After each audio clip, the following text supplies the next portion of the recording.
Bismillahirrahmanirrahim. Alhamdulillahirabbil alamin wa sallallahu wasallam wa baraka ala abdihi wa rasulih nabiyina Muhammad wa ala alihi wa sahbihi ajma'in. Amma ba'd. Ibu-ibu yang dimuliakan oleh Allah Subhanahu wa taala, kita teruskan apa yang telah kita sebutkan sebelum sholat tadi. Jadi Syekh, begitulah kehidupan beliau.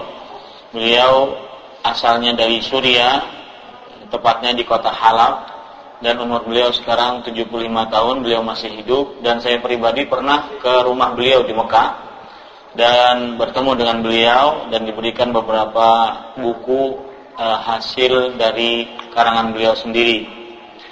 Dan ibu-ibu yang dimuliakan oleh Allah Subhanahu wa taala, sebagaimana yang saya sebutkan tadi, bahwasanya yang beliau melalui beberapa perjalanan hidup, di antaranya beliau pernah ikut tarekat tasawuf, tarekat sufiyah, baik itu Naqsabandiyah dan juga Syadziliyah. Tapi akhirnya beliau menganut akidah tauhid, yaitu mengesahkan Allah Subhanahu wa taala di dalam perkara-perkara yang khusus milik Allah Subhanahu wa taala. Baik Bapak, para ibu-ibu dan akhwat rahimanillah wa iyyakum, sekarang kita akan mempelajari atau membaca bimbingan Islam untuk pribadi dan masyarakat. Di halaman yang di halaman keempat, ibu-ibu silakan baca, silakan buka. Bab yang pertama, Islam dan iman. Ibu-ibu yang dimuliakan oleh Allah Subhanahu wa taala, sebelumnya ketahuilah bahwasanya pengarang di dalam kitab ini, di dalam kitab Taujihat Islamiyah ini, beliau menjelaskan tentang bimbingan-bimbingan atau hal-hal yang diperlukan sekali oleh seorang muslim, dan kira-kira tidak lepas seorang muslim atau muslimah daripada permasalahan ini. Nah, ibu-ibu yang dimuliakan oleh Allah Subhanahu wa taala, kita langsung saja. Bab yang pertama, Islam dan iman. Ciri-ciri yang dominan dalam Islam, atau dalam bahasa Arabnya seperti yang beliau tulis, al-khasa'is ar-ra'isiyah fil Islam. Ciri-ciri yang dominan dalam Islam. Di dalam bab ini beliau ingin menjelaskan tentang Islam itu apa, sehingga bisa dipahami dan juga nantinya diamalkan. Beliau mengatakan, satu, Islam adalah agama tauhid. Islam adalah agama tauhid. Maka iman kepada pencipta alam merupakan kenyataan yang bisa diterima oleh setiap akal sehat. Pencipta itu ialah Allah yang hanya Dia saja yang berhak disembah. Oleh karena itu, kalau memotong hewan atau nazar harus ditujukan kepadanya saja, terutama dalam berdoa. Rasulullah Shallallahu Alaihi Wasallam bersabda, ad-du'a'u huwal ibadah. Doa itu adalah ibadah. Hadis ini hadis yang hasan, sahih, riwayat Imam Tirmidzi. Oleh karena itu tidak boleh ibadah ditujukan kepada selain Allah Subhanahu wa taala. Ibu-ibu yang dimuliakan oleh Allah Subhanahu wa taala, cara kita seperti biasa, yaitu kita akan menerangkan apa yang dibawakan oleh pengarang. Pengarang mengatakan Islam adalah agama tauhid. Tauhid artinya, perhatikan ibu-ibu yang dimuliakan oleh Allah Subhanahu wa taala, nanti akan ada PR lagi, Bu. Tauhid artinya adalah ifradullah bil ibadah. Islam adalah agama tauhid. Artinya Islam adalah agama yang mengesahkan Allah di dalam perkara-perkara yang khusus milik Allah Subhanahu wa taala. Terutama ibadah, perkara-perkara yang khusus milik Allah Subhanahu wa taala, yaitu terutama ibadah. Jadi Islam itu adalah agama yang hanya beribadah kepada Allah Subhanahu wa taala, menganut ajaran hanya beribadah kepada Allah Subhanahu wa taala, dan juga menganut ajaran bahwasanya hanya Allah lah yang paling berkuasa. Hanya Allah lah yang paling berkuasa, tidak ada yang berkuasa kecuali Allah Subhanahu wa taala. Dan di antara kekuasaan Allah Subhanahu wa taala memberikan rizki, mematikan, menghidupkan, mengatur dunia, menjadi raja, itulah kekuasaan Allah Subhanahu wa taala. Maka kata pengarang, iman kepada pencipta alam merupakan kenyataan yang bisa diterima oleh setiap akal sehat. Maksudnya, beliau sekarang ingin menjelaskan kepada kita bahwasanya pencipta atau alam semesta ini ada penciptanya, dan beriman bahwasanya alam semesta ini adalah ada penciptanya itu termasuk daripada kenyataan yang harus diterima oleh setiap akal yang sehat. Baik orang kafir atau orang muslim, sebagian besar mayoritas mereka meyakini bahwasanya dunia ini ada penciptanya, yaitu Allah Subhanahu wa taala. Bahkan orang-orang kafir seperti disebutkan di dalam beberapa surat, di antaranya surat Luqman ayat 25, Allah Subhanahu wa taala menjelaskan tentang orang-orang kafir Quraisy yang mereka itu ketika ditanya siapa pencipta langit dan bumi, maka mereka akan menyatakan Allah Subhanahu wa taala. Wala in sa'altahum man khalaqas samawati wal arda la yaqulunna Allah. Jikalau mereka ditanya, orang-orang kafir Quraisy ditanya, siapakah yang menciptakan langit dan bumi? Maka mereka akan menyatakan Allah Subhanahu wa ta'ala. Jadi, iman kepada pencipta alam merupakan kenyataan yang bisa diterima oleh setiap akal sehat. Hanya orang-orang yang tidak sehat saja yang menyatakan bahwasanya alam itu terjadi dengan sendirinya, sebagaimana yang diyakini dari teori Darwin. Hanya orang-orang yang keblinger dengan akalnya saja yang meyakini bahwasanya alam itu terjadi dengan sendirinya tanpa ada pencipta. Maka untuk menjawab ini ada beberapa ayat yang akan saya sebutkan untuk menjawab orang-orang yang masih tidak percaya bahwasanya di dunia ini ada pencipta, yaitu Allah Subhanahu wa taala. Di antara ayat tersebut, perhatikan surat At-Tur ayat 35-37. Jadi permasalahan kita sekarang adalah menyanggah orang-orang yang tidak percaya bahwasanya di alam semesta ini ada pencipta. Ini permasalahan kita sekarang. Di antaranya itu surat At-Tur ayat 35 sampai 37, Allah Subhanahu wa taala berfirman, "Am khuliqu min ghairi syai'in am humul khaliqun." Artinya, apakah mereka diciptakan tanpa ada sebab sesuatu, atau mereka sendiri yang menciptakan diri mereka sendiri?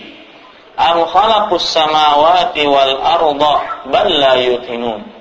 Ataukah mereka menciptakan langit-langit dan bumi, akan tetapi mereka itu orang-orang yang tidak yakin. Am indahum khazainu rabbika am humul musaitirun. Apakah mereka mempunyai rahasia-rahasia Allah Subhanahu wa taala, atau mereka yang mengatur rahasia-rahasia tersebut? Ayat ini terutama di ayat yang ke-35 adalah pukulan telak bagi orang-orang yang tidak percaya, masih tidak percaya bahwasanya di setiap sesuatu itu ada pencipta, yaitu Allah Subhanahu wa taala. Allah Subhanahu wa taala berfirman, perhatikan, am khuliqu min ghairi syai'in am humul khaliqun. Apakah mereka terciptakan dari tidak ada sesuatu, dari tidak ada? Artinya, apakah mereka terciptakan begitu saja tanpa ada penciptanya? Ini tidak mungkin. Am humul khaliqun, atau mereka menciptakan diri mereka sendiri. Nah, ini adalah ayat yang sangat jelas sekali menunjukkan bahwasanya setiap sesuatu itu pasti ada penciptanya, yaitu Allah Subhanahu wa taala. Kemudian juga ayat ini disebutkan di dalam kitab Sahih Bukhari dan Sahih Muslim dari seorang sahabat Jubair ibnu Mut'im radhiyallahu anhu. Beliau berkata, sami'tu Rasulullah sallallahu alaihi wasallam yaqra'u fil maghrib bit-tur. Pada waktu itu Jubair ibnu Mut'im radhiyallahu anhu, beliau belum masuk ke dalam agama Islam. Beliau berkata, aku telah mendengar Rasulullah sallallahu alaihi wasallam membaca di dalam salat maghrib yaitu surat Tur, yaitu surat yang kita baca tadi, ayat 35 sampai 36. Kemudian beliau mengatakan falamma balagha hadhil ayah, ketika Rasulullah sallallahu alaihi wasallam sudah sampai kepada ayat ini, itu yang saya bacakan tadi, surat ayat 35 sampai 36, kada qalbi an yatir. Artinya hampir-hampir saja hatiku itu terbang. Kenapa? Karena saking terperangahnya terhadap apa yang disebutkan oleh Allah Subhanahu wa taala di dalam surat At-Tur. Am khuliqu min ghairi syai' am humul khaliqun. Apakah mereka tercipta tanpa dari sesuatu apapun atau mereka sendiri yang menciptakan diri mereka? Ini menunjukkan bahwasanya di sana ada pencipta, yaitu Allah Subhanahu wa taala. Nah, ini yang ingin dijelaskan oleh Syekh Muhammad Jamil Zainu hafizahullah taala, bahwasanya Islam ini adalah agama tauhid, yaitu agama yang menyatakan bahwasanya hanya Allah lah pencipta, hanya Allah lah yang berkuasa, dan agama yang menyatakan bahwasanya Allah Subhanahu wa taala, karena Allah Subhanahu wa taala Maha yang paling berkuasa, satu-satunya yang berkuasa, maka hanya Allah lah yang berhak disembah. Makanya beliau menyatakan, maka iman kepada pencipta alam merupakan kenyataan yang bisa diterima oleh setiap akal sehat. Contoh yang lain, bahwasanya iman kepada bahwasanya dunia ini ada penciptanya dan bisa diterima oleh akal sehat. Contohnya yang lain yaitu perkembangan manusia, atau dari mulai perkembangan kehidupan manusia, dari mulai dia dari air mani kemudian berubah menjadi mudghah, kemudian setelah itu mudghah itu yaitu seonggok daging, kemudian setelah itu dia dilahirkan mempunyai ruh dan akal, lalu setelah itu berkembang sampai seperti kita sekarang ini. Ini merupakan salah satu tanda kekuasaan Allah Subhanahu wa taala. Tidak ada yang bisa menciptakan manusia dengan sebegitu rapihnya kecuali ada seorang yang mencipta di sana. Tidak mungkin manusia tercipta dengan sendirinya kecuali ada pencipta, yaitu Allah Subhanahu wa taala. Belum lagi kalau seandainya kita memperhatikan kehidupan binatang-binatang, seperti misalkan kehidupan semut, kemudian hewan-hewan lainnya. Ini para ikhwah sekalian, ibu-ibu, akhwat, rahimanillah wa iyyakum, menunjukkan dalil yang kedua yang menunjukkan bahwasanya alam semesta ini ada penciptanya. Yang ketiga, hal yang menunjukkan juga alam semesta ini ada penciptanya, yaitu setiap sesuatu pasti ada pasangannya. Setiap sesuatu di muka bumi ini pasti ada pasangannya. Laki-laki, perempuan, malam, siang, kaya, miskin, tua, muda, dan seluruhnya. Pasti ada pasangannya. Ini ibu-ibu dan para akhwat rahimanillah wa iyyakum. Ini dalil yang ketiga yang menunjukkan bahwasanya di alam semesta ini ada pencipta, yaitu menurut agama Islam Allah Subhanahu wa taala.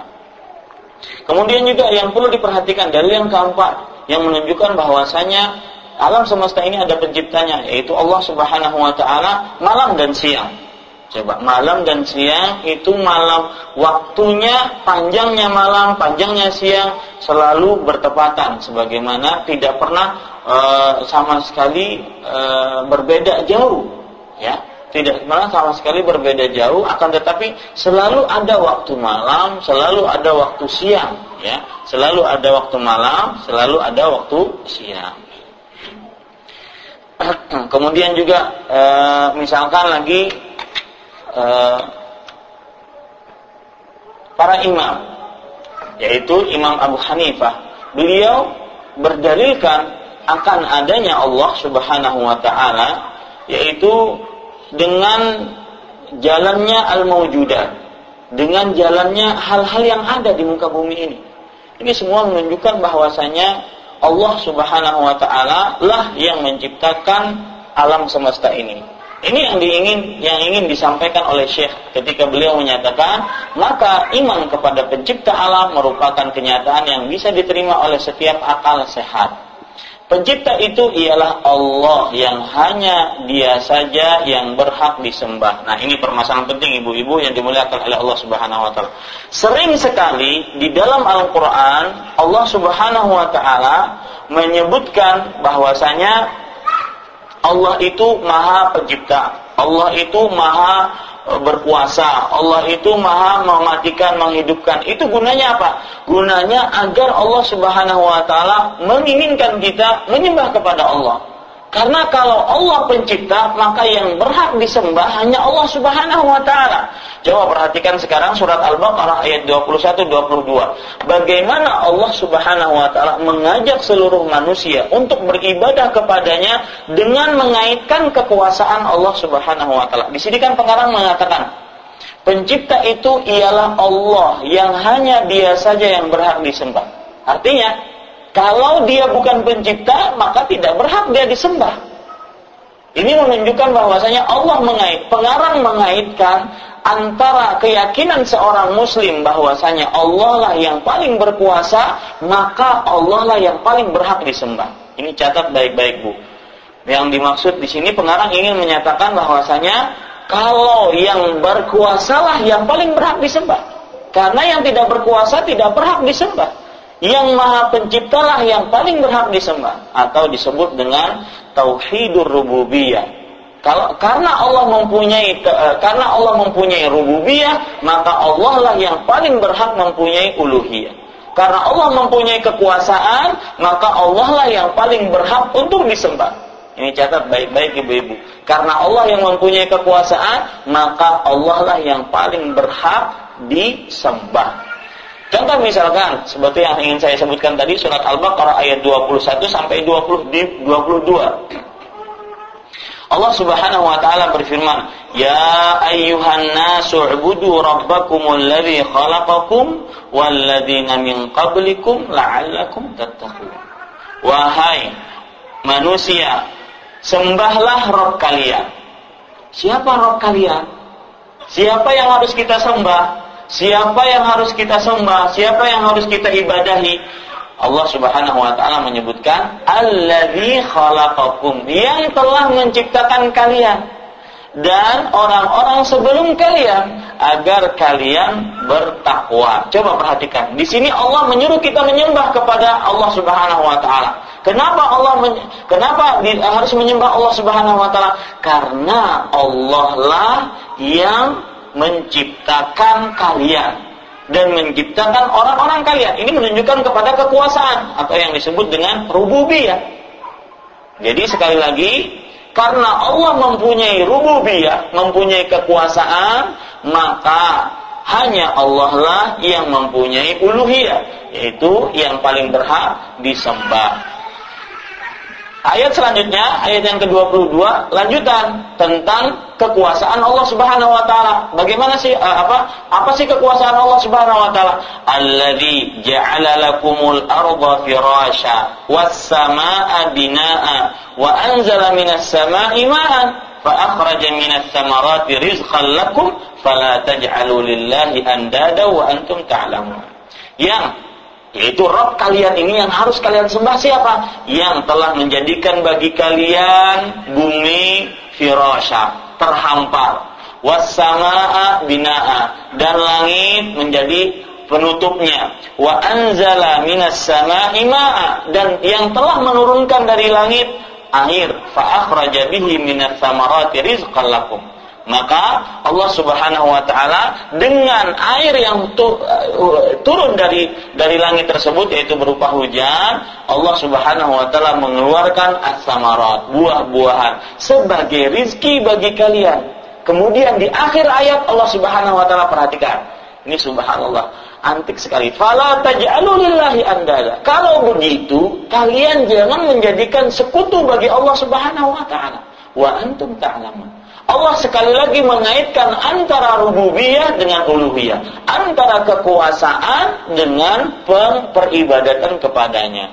Nah, ini sering sekali ibu-ibu yang dimuliakan oleh Allah Subhanahu wa taala, Allah di dalam Al-Qur'an mengaitkan antara kekuasaannya, dan karena Allah lah yang paling berkuasa, maka hanya Allah Tabaraka wa taala lah yang paling berhak disembah. Karena kalau seandainya tidak berkuasa, ngapain disembah? Kalau seandainya tidak bisa menciptakan sesuatu, ngapain kita minta-minta kepada Dia? Kalau seandainya dia tidak bisa mendengar, melihat ngapain kita minta-minta kepada dia? Karena Allah Sami', Basir, Alim, Khaliq, Razik, Razzaq, maka hanya Allah lah yang paling berhak disembah. Ini yang diinginkan oleh pengarang. Pencipta itu ialah Allah yang hanya Dia saja yang berhak disembah. Pengarang di sini mengaitkan pencipta dengan sembah. Artinya Allah sebagai pencipta, Al-Khaliq, maka hanya Allah lah yang paling berhak disembah. Kemudian pengarang mengatakan, oleh karena itu, kalau memotong hewan atau bernazar harus ditujukan kepadanya saja, terutama dalam berdoa. Nah, di sini pengarang ingin menyebutkan kepada kita, oleh karena itu beribadah. Seakan-akan beliau ingin mengatakan, oleh karena itulah beribadah hanya kepada Allah saja, karena Allah lah yang paling berhak disembah. Nah, beliau tidak menyebutkan seperti itu, tapi beliau langsung menyebutkan contohnya agar bisa dipahami oleh masyarakat, agar bisa dipahami oleh muslim. Kata beliau, kalau sebab itu kalau menyembelih hewan atau bernazar, bernazar itu adalah mewajibkan, catat baik-baik Bu definisinya. Bernazar adalah mewajibkan diri untuk melakukan sesuatu yang tidak diwajibkan oleh syariat. Mewajibkan diri untuk melakukan sesuatu yang tidak diwajibkan oleh syariat. Ya, kalau seandainya ada orang bernazar, saya beri contoh misalkan, kalau anak saya diterima kerja, maka saya akan puasa 3 hari berturut-turut. Ini namanya nazar, ya. Padahal puasa 3 hari berturut-turut, dia tidak wajib untuk mengerjakannya, hanya sunnah saja. Akan tetapi karena dia bernazar, akhirnya dia mewajibkan sesuatu yang sebenarnya tidak wajib bagi dirinya sendiri. Nah, hal ini, nazar ini adalah ibadah. Menyembelih hewan adalah ibadah. Dari mana kita tahunya? Allah Subhanahu wa taala berfirman dalam surat Al-Kautsar, "Inna a'tainakal kautsar fashalli li rabbika wanhar." Maka salatlah untuk Rabbmu dan sembelihlah untuk Rabbmu. Ini menunjukkan bahwasanya kita diperintahkan untuk menyembelih hewan untuk Allah Subhanahu wa taala, menunjukkan sembelihan adalah ibadah atau nau' minal ibadah atau bagian daripada ibadah. Terutama kata beliau berdoa. Rasulullah SAW bersabda, "Ad-du'a'u huwal ibadah." Doa itu adalah ibadah. Ya, terutama berdoa. Maka tidak boleh kita berdoa kecuali hanya kepada Allah Subhanahu wa taala. Kenapa? Karena doa itu adalah ibadah, sebagaimana hadis sahih ini, hadis riwayat Tirmidzi. Doa itu adalah ibadah, dan ibadah adalah milik khusus milik siapa? Allah Tabaraka wa ta'ala. Tidak boleh secuil ibadah pun diberikan kepada selain Allah Subhanahu wa ta'ala. Karena yang berhak mendapatkan ibadah hanya Allah. Kalau ada secuil ibadah diberikan kepada selain Allah, berarti yang memberikan ini sudah berbuat zalim. Kenapa? Karena menempatkan ibadah tidak pada tempatnya, yaitu Allah Subhanahu wa ta'ala. Kemudian beliau mengakhiri, oleh karena itu tidak boleh ibadah itu ditunjukkan kepada selain Allah Subhanahu wa taala. Yang ingin saya ambil saya tekankan kepada ibu-ibu di sini, mungkin kita tidak terfikir kenapa pengarang hafizahullah taala beliau memulai kitab beliau dengan tauhid. Satu jawabannya, karena apa yang akan disampaikan dari seluruh kitab, dari seluruh permasalahan di dalam kitab ini tidak akan diterima oleh Allah Subhanahu wa taala kalau dikerjakan oleh seorang hamba, kalau seandainya tauhidnya tidak benar. Kalau seandainya keyakinannya terhadap Allah Subhanahu wa taala tidak benar. Makanya pengarang seakan-akan ingin pengarang seakan-akan ingin memberitahukan kepada kita, benarkan dulu tauhid kita, baru setelah itu kita amalkan apa yang ada di dalam kitab ini. Ini ibu-ibu yang dimuliakan oleh Allah Subhanahu wa taala. Sebelum saya tutup, maka saya ulangi, tadi pengarang mengatakan Islam adalah agama tauhid, dan tauhid artinya adalah mengesahkan Allah di dalam perkara-perkara yang khusus milik Allah Subhanahu wa taala. Bocoran besok ini PR. Kemudian iman kepada pencipta alam merupakan kenyataan yang bisa diterima oleh setiap akal sehat. Saya sudah tadi sebutkan bahwasanya beriman, mengimani bahwasanya alam semesta ini ada penciptanya, yaitu Allah Subhanahu wa taala, itu merupakan sesuatu yang badihi, sesuatu yang merupakan fitrah manusia.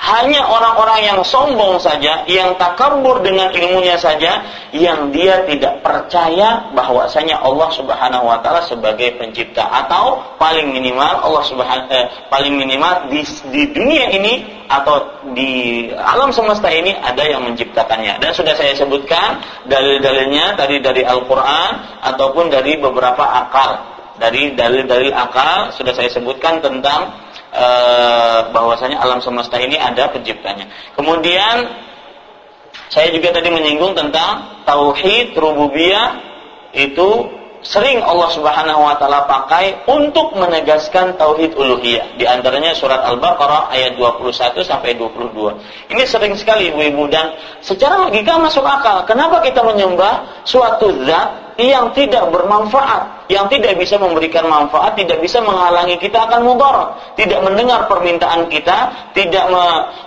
melihat apa yang kita lakukan? Kenapa kita minta kepada zat tersebut?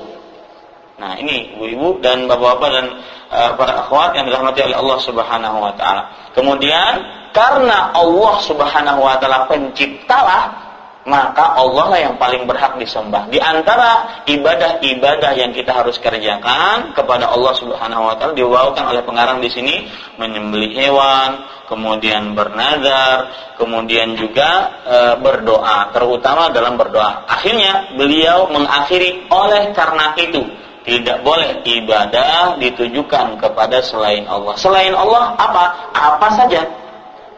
Makanya Imam Ibnu Katsir rahimahullah taala, wal alam,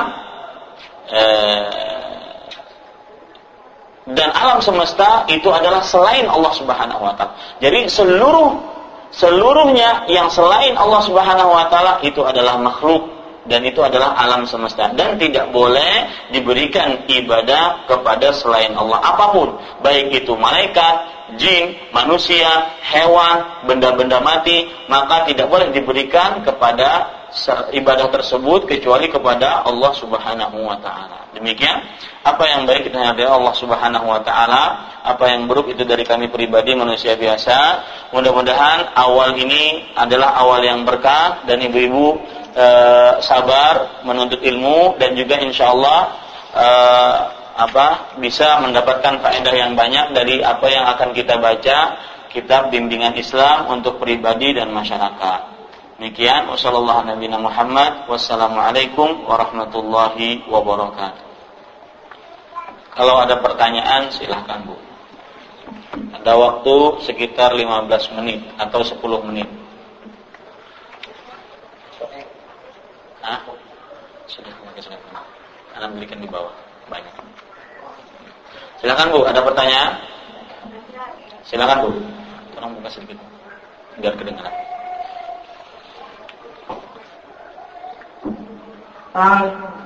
Waalaikumsalam warahmatullahi wabarakatuh.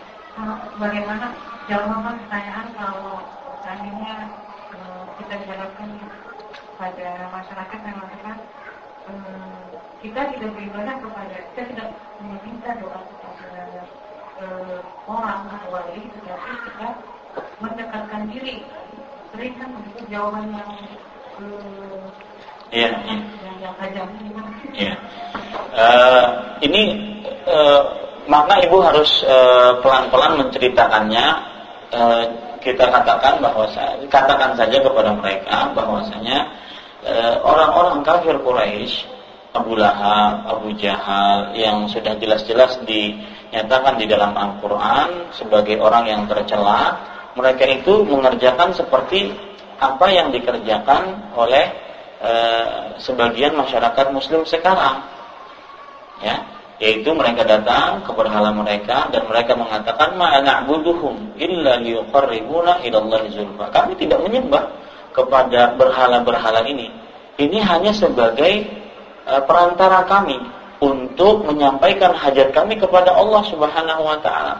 Jadi kalau seandainya mereka mengatakan seperti itu, maka balik tanya kita, kalau kejadian yang terjadi di zaman Nabi Muhammad SAW seperti itu, dan mereka itu diperangi oleh Rasulullah SAW, maka apa bedanya dengan apa yang dikerjakan oleh sebagian masyarakat kaum muslimin? Nah, ini, jadi tidak ada bedanya, ya. Tidak ada bedanya. Kalau seandainya mereka menyatakan kami tetap minta kepada Allah Subhanahu wa taala, ini hanya sebagai syarat. Kadang-kadang mereka berkata seperti itu. Ini hanya sebagai syarat atau ini hanya sebagai perantara kami. Kami tetap minta sama Allah Subhanahu wa taala. Maka kita katakan, apa yang Anda kerjakan sekarang ini, kalau kita bisa runut cerita di zaman Nabi Muhammad SAW, maka persis dengan apa yang dikerjakan oleh orang-orang kafir Quraisy. Sebutkan dalil-dalilnya dan sebutkan ayat-ayat yang menunjukkan kepada seperti itu. Wallahu a'lam.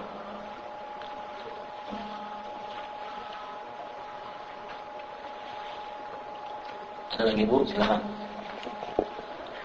Ada faedah menarik, jangan bertanya di selain majelis ilmu, karena orang yang bertanya di selain majelis ilmu, dia akan dapat faedah sendirian. Tapi kalau dia bertanya di majelis ilmu, maka yang dapat faedahnya banyak, dapat pahala.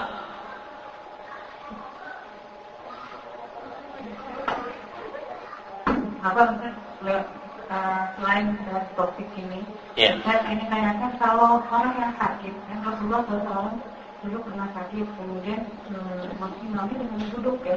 Yeah. Tapi kalau saya juga pernah berjamaah, tetapi imamnya duduk, dan lainnya berdiri. Jadi bagaimana yang membolehkan seorang imam yang tidak bisa duduk itu sama imamnya? Kondisi bisa berdiri. Sehingga makmumnya tetap berdiri, imamnya duduk. Sesuai dengan kemampuan, seperti yang dikerjakan oleh Rasulullah SAW ketika beliau mengimami kaum muslimin, beliau tidak bisa dengan berdiri, maka beliau akhirnya duduk. Akan tetapi Rasulullah SAW, seingat saya, beliau memerintahkan kepada para sahabatnya untuk duduk, karena orang-orang yang mengerjakan seperti itu, kata Rasulullah SAW, seperti orang-orang Yahudi dan Nasrani. Pertanyaan ibu adalah bagaimana kondisi sesuai dengan kemampuan dia, seorang imam.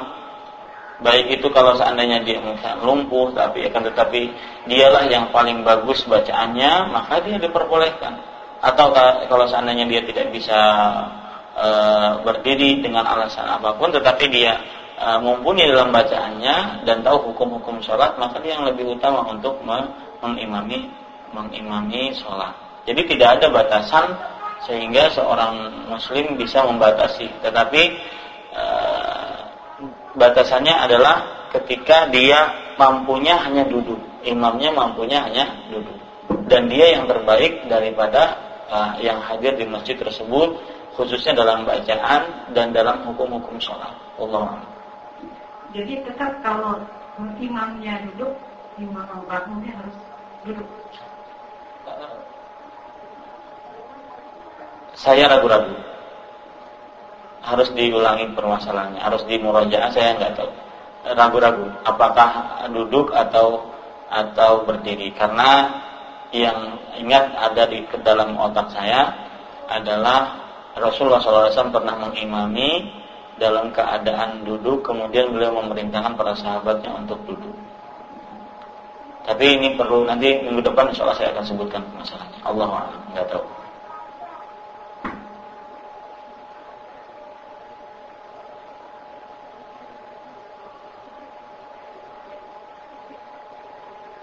Baik, ada lagi?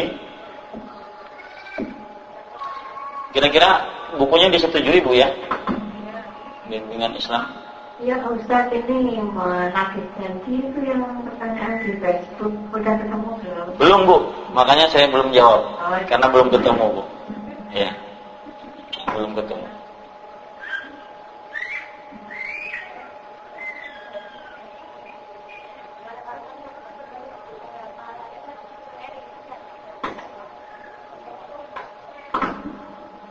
Halo Ustaz, kalau nazar itu gimana Ustaz? Bagus nggak? Kalau nazar itu tidak keluar, kata Nabi Muhammad SAW, innama yastakhruju minal bakhil. Nazar itu tidaklah keluar kecuali dari orang yang bakhil. Artinya dia tidak akan mengerjakan suatu amal ibadah kecuali hasratnya terpenuhi. Kalau seandainya hasratnya belum terpenuhi, maka dia tidak akan mengerjakan amal ibadah. Saya beri contoh misalkan, kata orang ini, kalau anak saya lulus kerja, saya akan bersedekah. Kalau anak saya lulus kerja, saya akan bersedekah. Maka selama tidak lulus dia nggak mau sedekah. Makanya bakhil. Dan sebagian ulama ada yang mengharamkan, ada yang memakruhkan. Dan wallahu alam hukumnya makruh karena dia adalah sebagai ibadah. Tetapi jangan sering-sering bernazar karena tadi la yastakhraju illa minal bakhil, tidak keluar kecuali dari orang yang bakhil. Allahu a'lam. Karena dia tidak akan berpuasa-puasa kecuali kalau keinginannya atau keinginannya terpenuhi.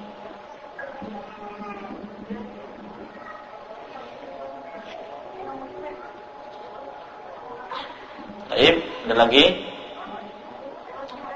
Jangan bertanya di luar majelis. Nanti yang dapat cuma satu orang faedahnya.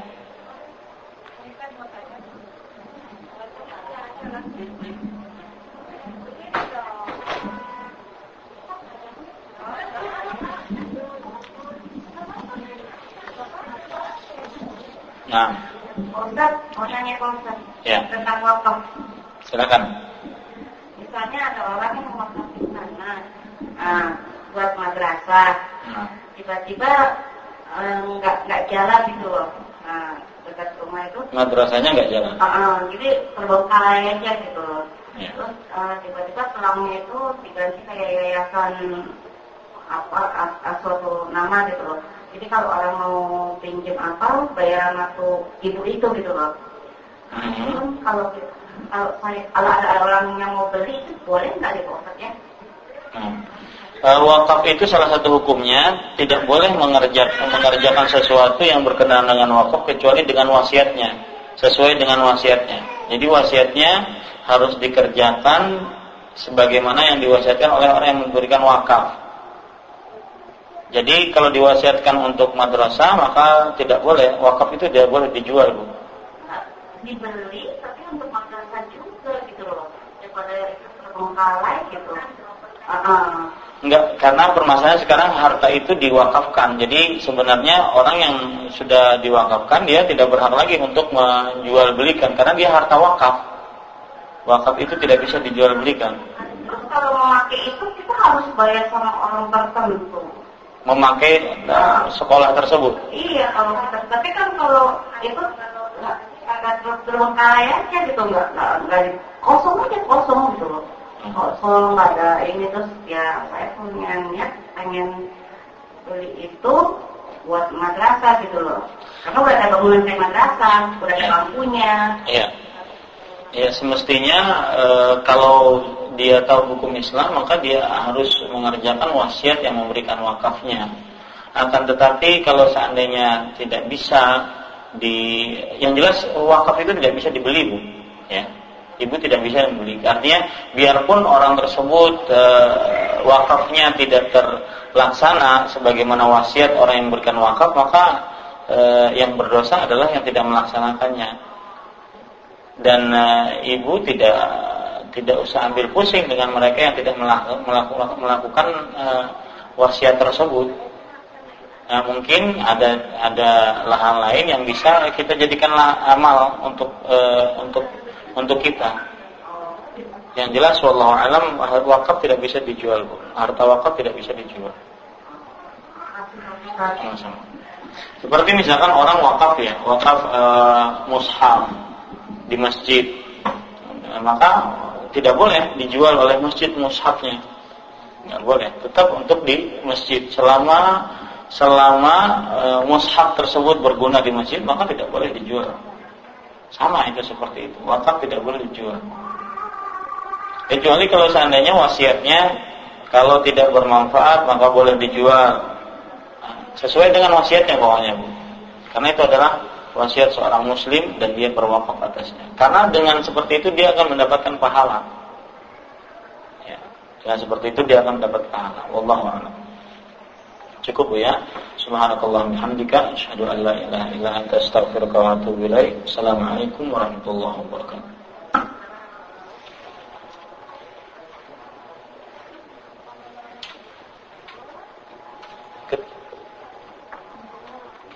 Asik. Kitabnya asik. Tapi harus jeli. Dan harus baca bahasa Arabnya. Ada download.